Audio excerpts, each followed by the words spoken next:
Stephanie, we're back with another episode of Mindset Matters. Hi, hon.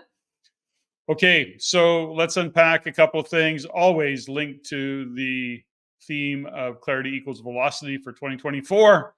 And we started to go off last week on a conversation that we were going to have around decision making, but we got totally sidetracked when we were talking about, I don't know, Couples other and things. communication and Other relationship things. and stuff. Okay, we lost the plot.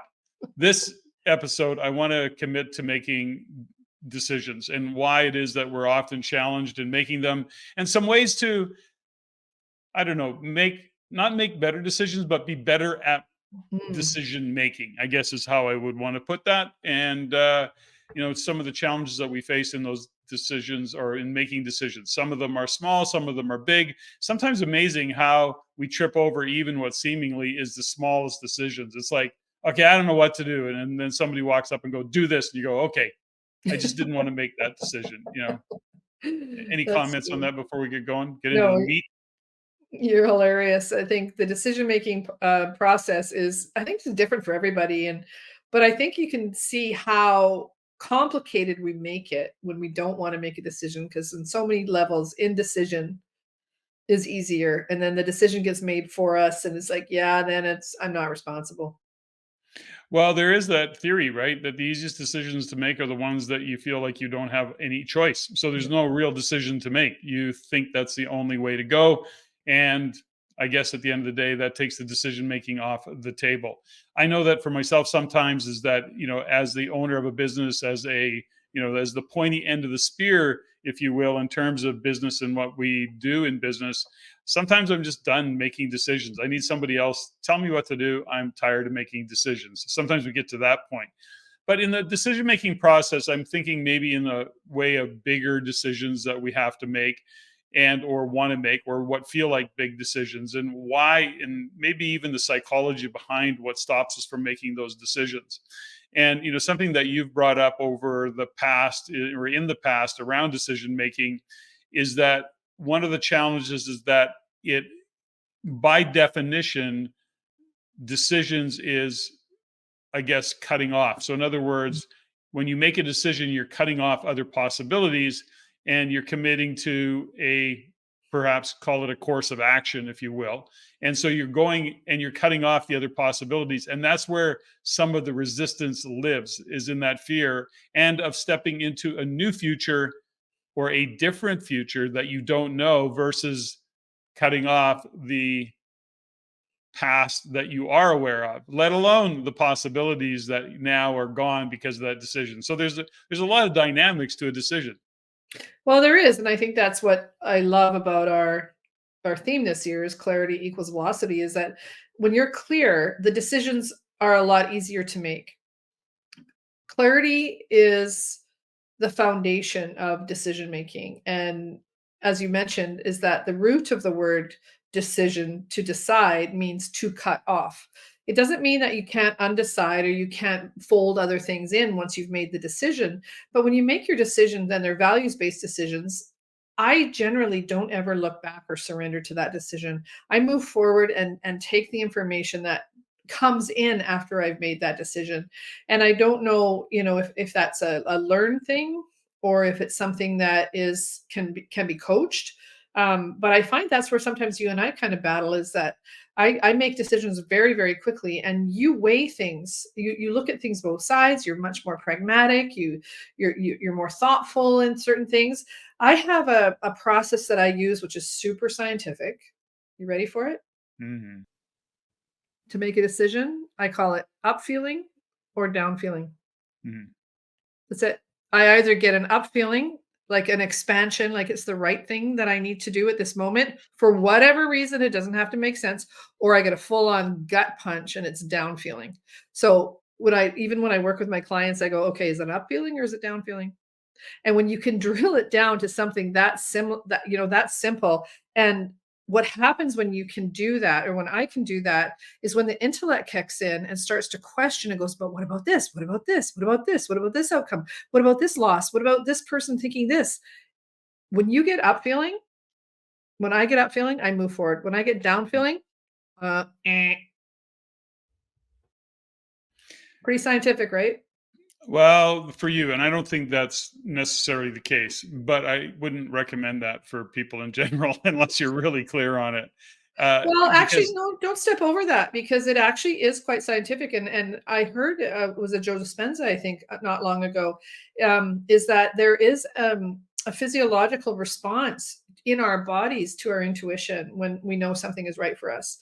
I He think uses there are different. times for that. I'm not negating or minimizing it. I'm saying is that to have that as a, this is the answer is not the Well, answer. hun, there's no answers.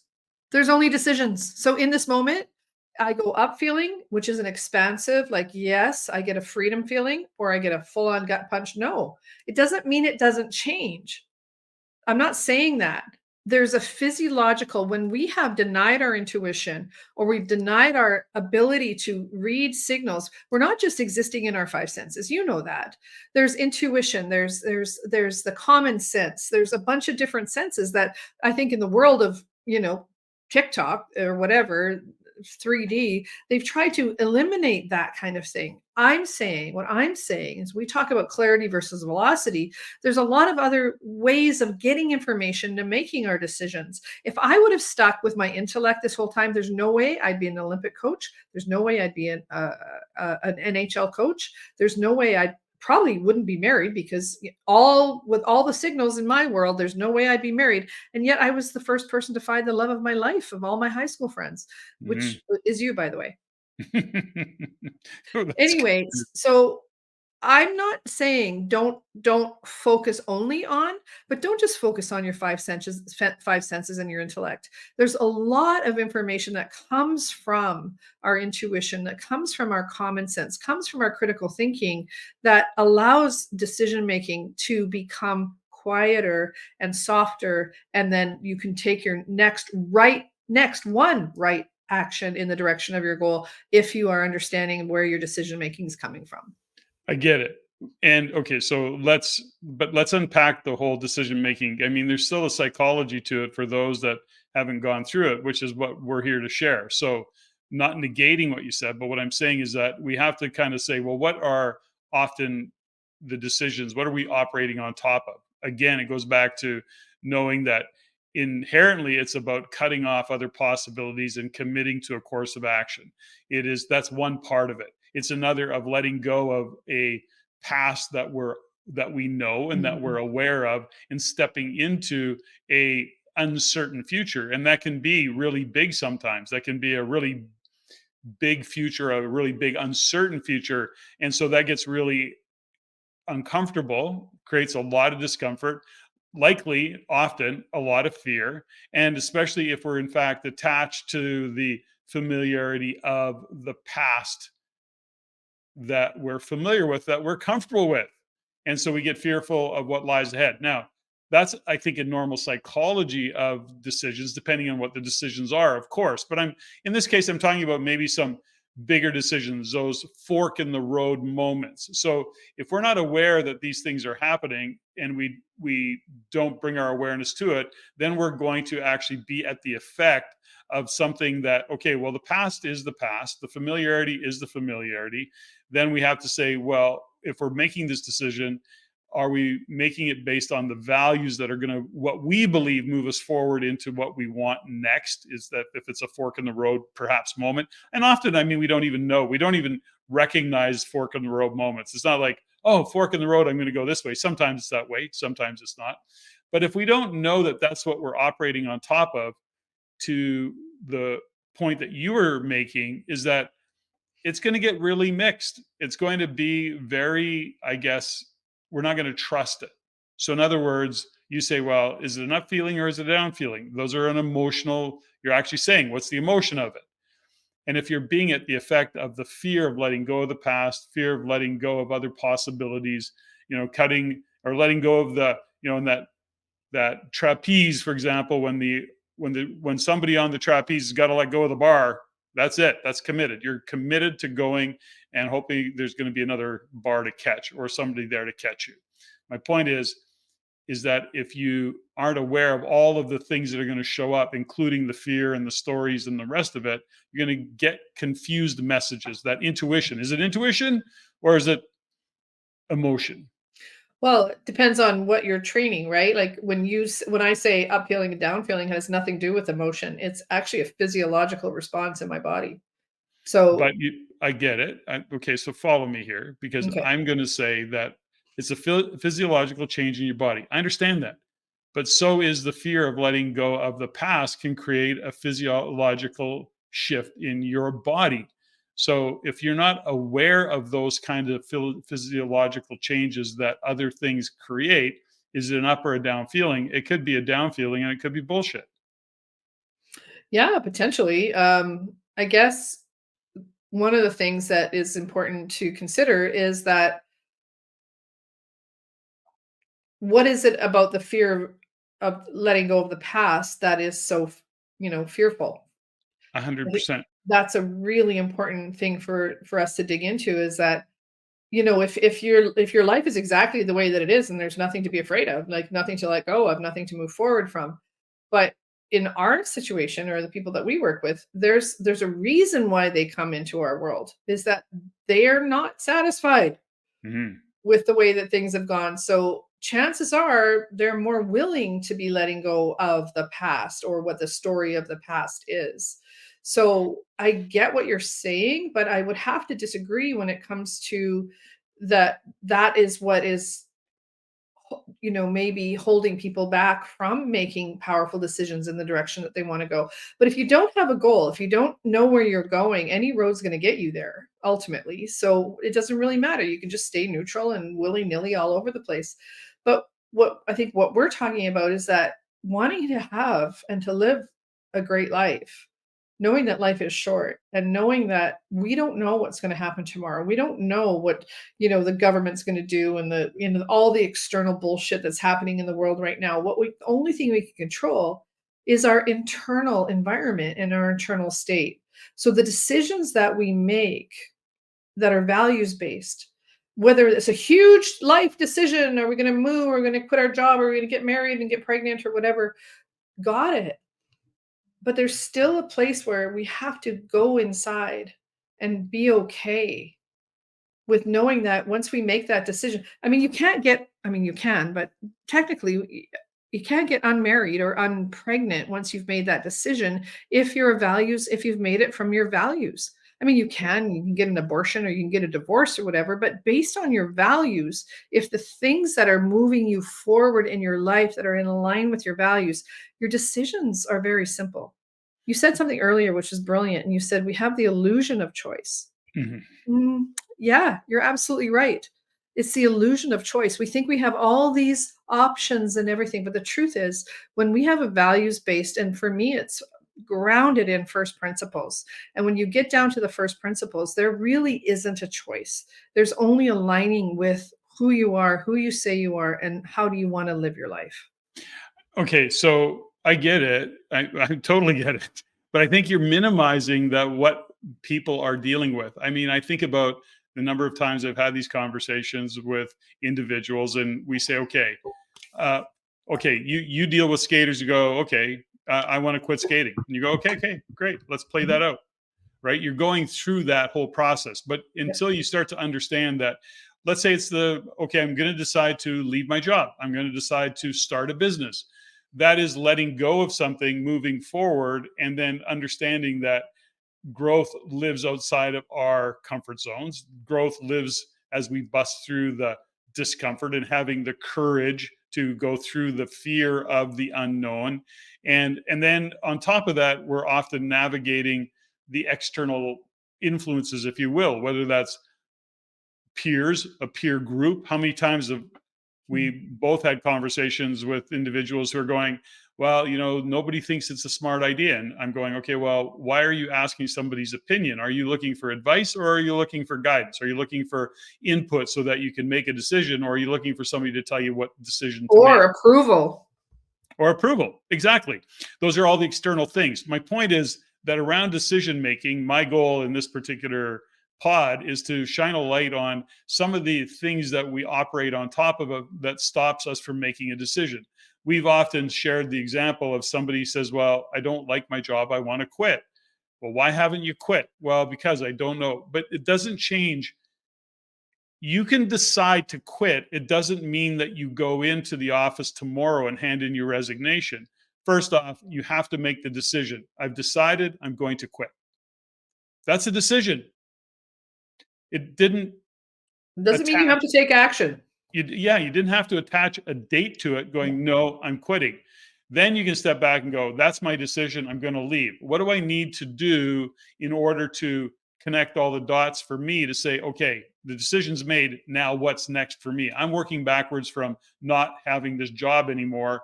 Got it. What do I need to do? Well, what do I want to do next? Do I want to be a business owner? Do I want to do a side hustle? Do I want to be into the gig economy? Do I want to go to a competitor? What is it that I want to do? And that's the challenge that I think, and the message that I Mm. think is the best one to get across is that decisions can be made with no action attached to them immediately. And then you start to step into what that decision is in a way that you go through and understand the feelings that are going to show up. The fear of judgment, the fear of what others are going to think is always a big one. The fallout, the potential consequences of those decisions, whether they be relational or financial or a big decision to move to another country. I mean, how many times have we had that conversation? Like, do we want to get out of Canada? Sometimes it drives me crazy. As much as we think that, okay, well, no, Canada's awesome, and then we go, yeah, but it's not awesome right now. It's like going a funny direction, and those are big decisions. Yeah. Now, these are things that you have to understand what's in behind and what are we operating on top of, that we don't make a final decision in any of those kind of decisions. So that's my point, and I hope I was clear. No, I think that makes a lot of sense, and I appreciate you drilling down on that because I know for me, I'm a little bit more willy-nilly with those kinds of things, and I make my decisions and I move forward, and um, I that's my clarity and my velocity is that the speed of, and then I deal with a lot of the the fallout. But I also know that, to your point earlier, is that when I'm working with an athlete or somebody, a client who is in a very precarious situation and need to make a decision, I'll go through the exercise with them that I call permission to quit. And when Mhm. you do the exercise and you give yourself the moment to have the physiological reaction, the emotional, the spiritual, the intellectual dynamic that happens when you give yourself permission to quit, and all you're doing is, you know, sitting on a bench and you haven't really taken any action, but you get all the feelings of what it would be like and what would be some of the outcomes that could be. The exercise itself helps make the decision. And, Mhm. 8 times out of 10, when I've done that decision with an athlete, they go, "Yeah, I don't wanna quit." But I just needed to know I could. I needed to know I had permission. I needed to know I had choice. I needed to know there were alternatives to the reality that I'm in right now that's so painful. But then when you go through the exercise, and we do this in Think Tank actually, when you go through that exercise, you go, my life is pretty amazing the way that it is. And do I really want to risk taking that decision? Mhm. How often do we see ourselves and or talk to individuals that have a decision to make, that they're afraid to make the decision, or they're operating on top of indecision? So in other words, Mm. they're kind of one foot in, one foot out. They're kind of in the door, but not quite in the door. They're still out the door. And that indecision, creates often some chaos. It creates Mm. that uncertainty and doesn't move you forward. That's the stickiness, right? When you make a decision, then, however you want to look at it, the universe kind of comes together to orchestrate all of the things lining up to support that decision. And this is the key part of it, is knowing that you're going to go through a lot of, depending on the size of the decision. It's not like, what am I going to have for breakfast this morning? These are decisions that are far bigger than that, which have an impact on your life. And know that you're going to go through all of the things of looking back and going, yeah, but is it really that bad? It's not that bad. Okay, well, no, the job's okay. It's like, it's not that bad. And the next thing you know, you've quantified and justified staying in this toxic work environment, as an example. And you then you minimize or dishonor the value that you bring and that you owe to yourself to actually elevate and to step up and to be your best selves, or to step into being your greatest self, and evolving and changing as an individual to have the outcome that you want, to really step into who it is you say you want to be in that decision. And that is, I think that just takes a lot of understanding about your decision making process, and then honoring it, maybe changing it, being a little more courageous, and or surrounding yourself with individuals that can hear you and that can give you the space to say out loud what it is that you're wanting to do. I have to operate that way. I have to be able to go through the process of saying things out loud to clear my brain enough to get through the clutter and to come to an outcome, to a decision. And That's that's how what I operate. the power of having a strong team around you, which you do. And also for me is journaling, is that sometimes I will do a data dump or a stream of consciousness journaling when I'm in a crisis or a moment of trying to make a decision. And sometimes when I get to the bottom of it, it has nothing to do with the stream of consciousness has nothing to do with the decision. It's clearing the stuff that's in the way of making the decision. And what I've really seen over the last several years is that what's on the other side of that clutter is opportunity. And if I'm hesitating making a decision, sometimes I'm pushing away what's supposed to come in. So, and I don't know if this makes sense or if it's an energetic thing or universal law or whatever. I don't know what it is, but I know when I'm stuck, if I don't clear through journaling or talking to a girlfriend or talking to you, or I get through my intellect and my ego to get down to the bottom of it.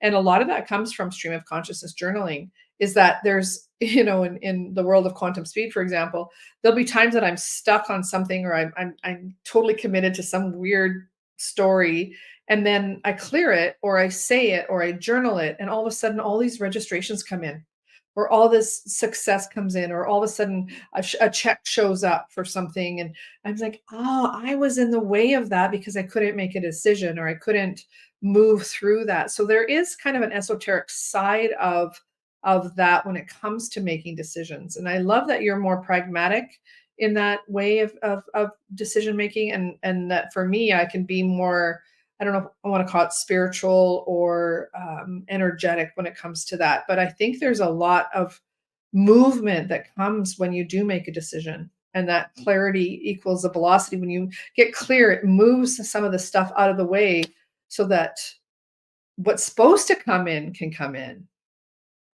Hmm. I think when we look at the whole decision making process, the breakdown of it is really, first off, look at what is in your way and being able to tell the truth about it. So for example, you talk about journaling, and so whether that's journaling, and you talked about the permission to quit. That's a Mhm. decision, right? Yeah. But then you say, okay, let's sit back and go, okay, what is that look like? What does it feel like? Okay, you've quit. Tomorrow morning, you wake up, you're not doing that anymore.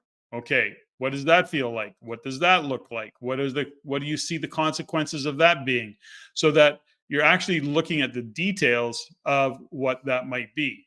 So in this, if we use the example of leaving a job, a career, maybe you're even going to go and do something else. You're going to get right out of the business that you're in or the career that you're in and go on to something else. Give yourself permission, number one, to say, okay, let's just work this through. I wake up tomorrow morning, I'm no longer doing what I'm doing. Let's start to write and make notes of what does that look like? What am I doing instead? How does that feel? What's missing? Because as much as we are attached to all the good things of the past, those comfortable things that we have, let's talk about, or let's link all of the things that suck about being in that job, and one of the reasons that you're driven to quit. So aside from the fact that it's comfortable, you hate it. It's toxic. Mhm. You got a shitty boss, you got a shitty team, whatever the story is. Don't step over that and then look at, okay, well, what are the good things about that? So ultimately, what it is you have to acknowledge, I think, when you're having those big decisions, play it out in your brain, get it out in front of you on paper, and recognize and acknowledge how you feel about those things that are showing up, whether it's fear or anger, angst, whatever it might be. Thoughts? But you Many. do the permission to quit exercise. So that's, you know, is is that how you would describe it? Yeah, ultimately, I think that is what how you see yourself tomorrow, not being that. So in the world of figure skating, for example, or ice dance, you're no longer an athlete. What does your life look like? Who are you being? Who are you surrounding yourself with? What's your environment like? What's your input? Who are you like? Are you now all of a sudden hanging around with a different group of people? Do you have different goals?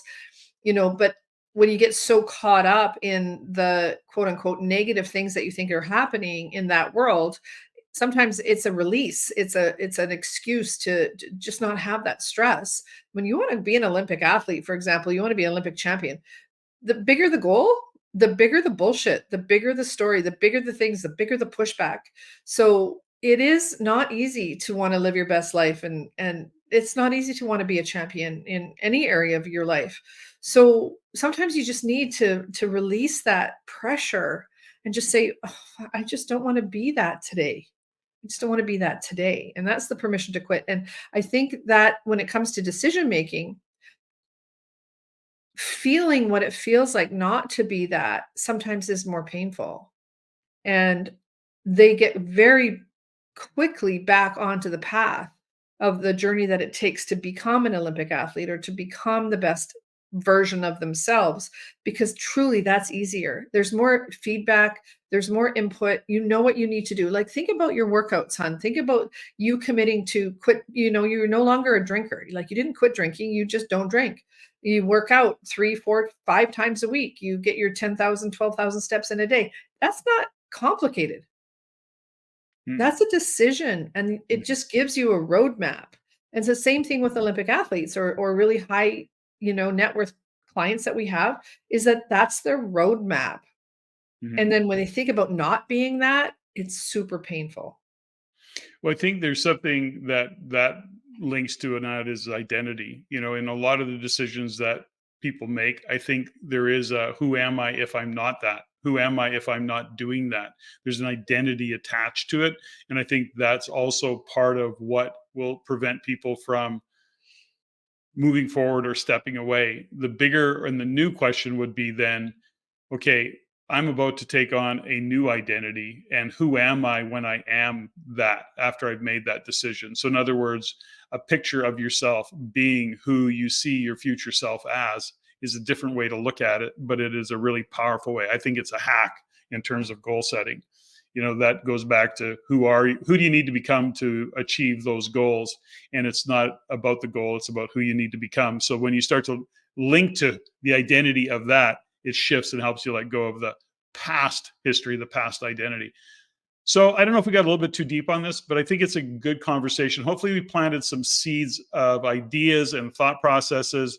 When we look at making decisions, I like to get pragmatic about it. I like to break it down and really ask myself what's in the way of making my decision. So write those notes down and get not only into the minutia of whether it be math, for example, or an Excel spreadsheet that you need to do, but also get into identifying the fear that you're operating on top of. And that could be the fear of judgment, the fear of peers making you wrong, the fear of maybe somebody trolling you and calling you out, whatever your story is, but get it out in front of you so you can deal with it, hopefully laugh at it, resolve it perhaps. And then that is just another way to be clear that what gets in our way of making decisions is us not being clear on what's in our way of making decisions.